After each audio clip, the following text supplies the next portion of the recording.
Selanjutnya, saya akan menjelaskan mengenai materi data berpasangan. Kata berpasangan ditunjukkan untuk data yang saling terikat dan pengolahan data tiap pasangan diambil dari selisih W, anggota yang membentuk pasangan. Contoh, tinggi badan antara seorang anak perempuan dengan ibu kandungnya. Setiap data itu memiliki dua datu.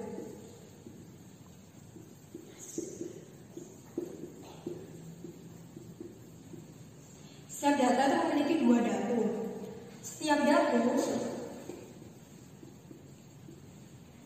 Setiap datu berpasangan.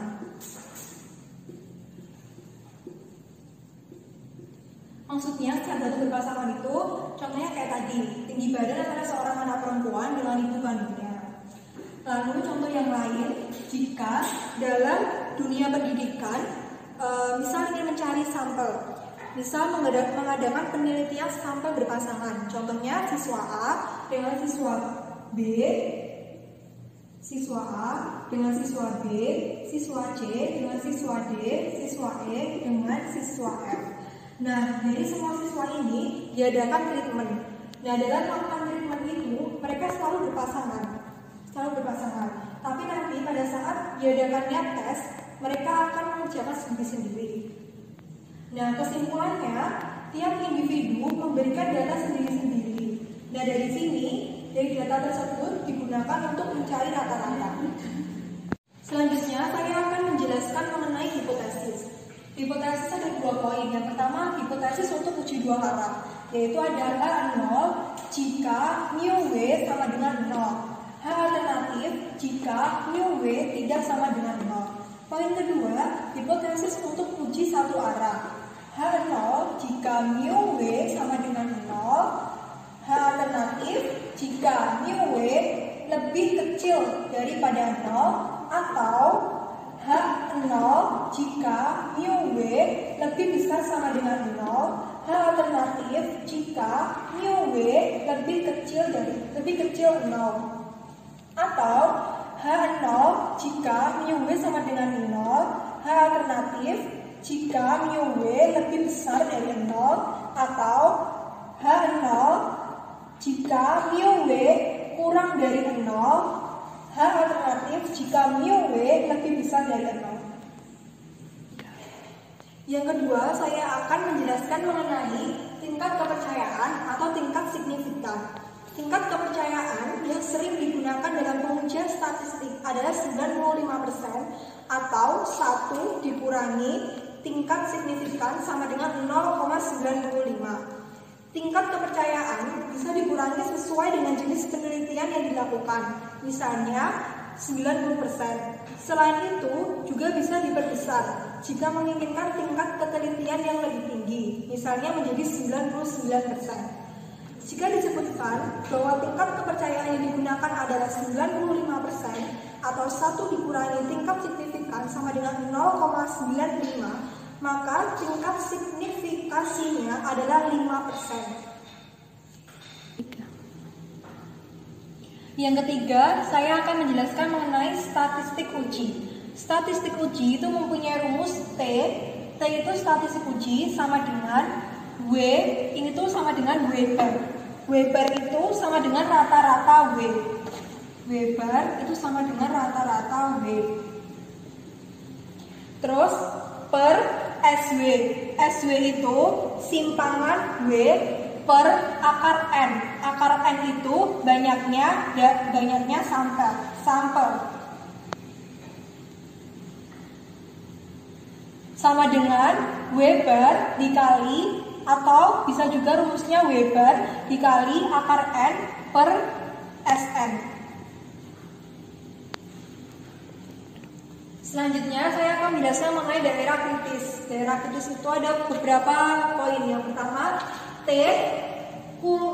lebih kecil min T, tingkat signifikan per 2, N dikurangi 1, atau T lebih besar T tingkat signifikan per 2, N dikurangi 1 untuk menguji hipotesis yang H alternatif jika μ W tidak sama dengan 0. Yang D, T lebih besar. T tingkat signifikan N dikurangi 1 untuk menguji hipotesis yang H alternatif jika mu W lebih besar dari 0. Yang C, T lebih kecil min tingkat signifikan N dikurangi 1 untuk menguji hipotesis yang H alternatif jika mu W lebih kecil dari 0. Terjadi perbedaan rata-rata dan tidak terjadi perbedaan rata-rata lebih besar bisa, lebih kecil bisa, atau tidak sama dengan 0 itu apabila terjadi perbedaan. Jadi tidak sama dengan 0 itu apabila terjadi perbedaan. Hipotesis 0-nya adalah rata-ratanya terjadi perbedaan tidak sama dengan 0. Jadi terjadi perbedaan itu tidak sama dengan 0, sedangkan kalau tidak terjadi perbedaan itu H alternatif. Saya mempunyai contoh soal. Suatu penelitian dilakukan untuk mengetahui terhadap 10 merek minuman campuran kopi dan susu, di mana akan diteliti apakah ada perbedaan antara penjualan minuman campuran kopi dan susu. Berikut data tentang penjualan dari masing-masing merek kopi dilambangkan dengan X dan susu dilambangkan dengan Y. Diasumsikan data tersebut berdistribusi normal dan taraf signifikannya adalah 5%. Berikut tabel kopi susu yang diambil 10 sampel. 158, 161, 160, 159 dan seterusnya. Nah, dari tabel tersebut diperoleh hipotesis H0 jika mu W sama dengan 0 itu jika rata-ratanya sama. H alternatif jika mu W tidak sama dengan 0 berarti rata-ratanya tidak sama. Tabel berikutnya ada untuk mencari W, X dikurangi Y, W dikurangi W bar, W dikurangi W bar pangkat 2. Yang pertama kita cari kolom yang W, X dikurangi Y.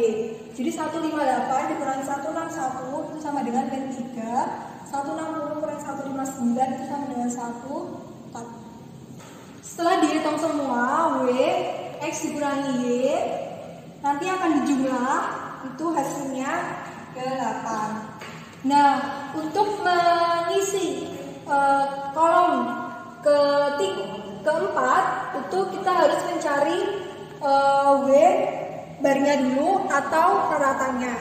Caranya W bar atau rata itu rumusnya sigma W per N.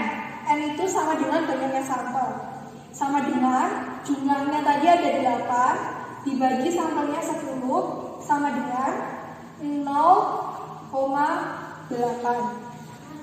Dari situ kita bisa mencari W dikurangi W bar. Caranya W min 3 dikurangi 0,8 itu sama dengan min 3,8. 1 dikurangi 0,8 sama dengan 0,2. Selanjutnya, setelah sudah dihitung semua W dikurangi W barnya, selanjutnya kita akan menghitung tabel yang kelima, yaitu W dikurangi W bar pangkat 2. Jadi min 3,8 pangkat 2 itu sama dengan 14,44. 0,2 dikali 0,2 0,04. Setelah dihitung semua maka dijumlahkan. Jumlahnya yaitu 99,6.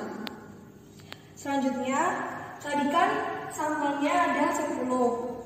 Berarti nu-nya sama dengan 10 dikurangi 1 sama dengan 9. Dan tingkat signifikannya itu sama dengan 5%. Nah, dari sini untuk menentukan tabel menggunakan, karena sampelnya 10 maka menggunakan tabel T-Staben. Tadi sampelnya udah ketemu, N sama dengan 10, nu-nya 10 kurangi 1 sama dengan 9, dan tingkat signifikannya sama dengan 5%. Lalu kita akan mencari T-tabelnya. T-tabel itu sama dengan T 2 min N kurangi 1. Jadi sama dengan, kan tingkat signifikannya sama dengan 5%. Jadi 5% dibagi 2 itu jadi 0,025,9.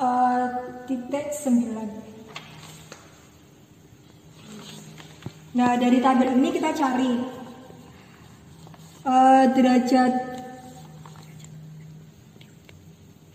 DK-nya itu 9. Jadi ini 9, terus 0,025 berarti di sini.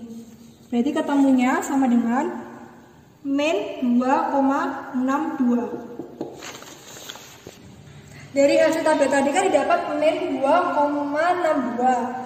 Nah, kurvanya itu yang sebelah kiri min 2,262 dan sebelah kanan 2,262. Nah, ini tuh dinamakan daerah kritis.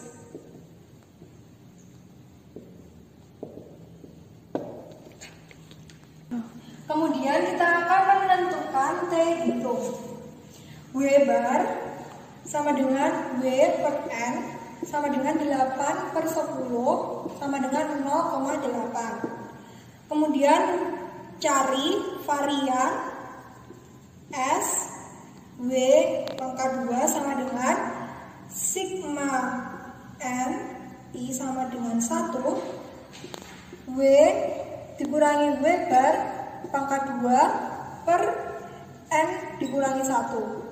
Tadi kan W dikurangi W bar pangkat 2 itu udah dijumlah. Jumlahnya 99,6 dan tadi sampelnya ada 10 dikurangi 1 sama dengan 9. Jadi jawabannya 11,067.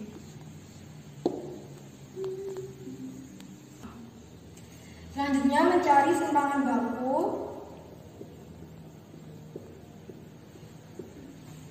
atau SW.